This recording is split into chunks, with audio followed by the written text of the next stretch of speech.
probably a story that is really kind of big on my indebtedness to Louisiana is kind of how they treated my family in youth sports. Ben was 6, and when Ben was 6, he didn't look like this, ripping, tough kid. And he was not necessarily a sports guy. He was a Pokemon, Digiman kind of cat. And they both, Dad, I'm playing football, youth football. I said no. No, we're not doing that. And I wanted to, really gauge their commitment. Well, Ben was not gonna.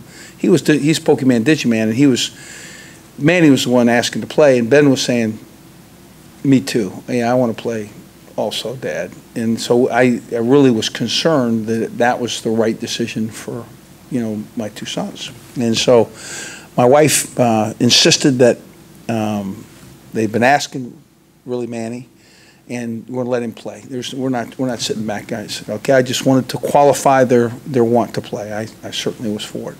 And Ben said, "Me too." So you don't go out for football. Me too. Me too is that guy doesn't go out for football. That guy sits on the he plays baseball and does other things. Me too is not the commitment that you need for football. And so they're into it about 2 weeks, and I'm getting daily reports from Kathy, who's, this is my first year, 6 and 8. Ben 6, and he 8, give or take, 8, 10 months. And so Kathy calls me. She says, I'm in the office, and she says, Ben left his spike in the garage on the way to practice. And I know what that means. I absolutely know what that means. That means, 1, he didn't practice. 2, when he practiced, he had no footing whatsoever on a grass field.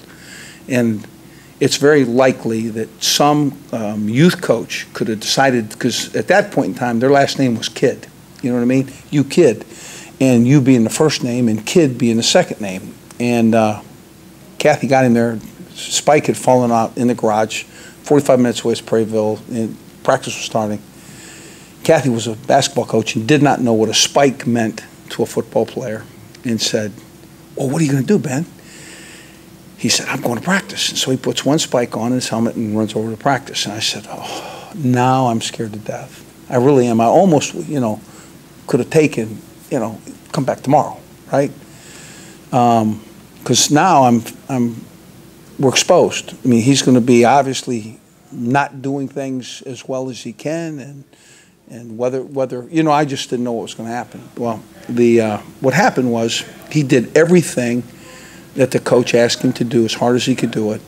Obviously imperfect, obviously not a great player. And he called the team up, and he said, "I just want you guys to know, that kid right there could play for us at any time." He says, he came out here and did things with 1 spike that really we needed him to do. And he gave him a round of applause, and he said, "You can play for me anytime." I want you to know something. Ben came back.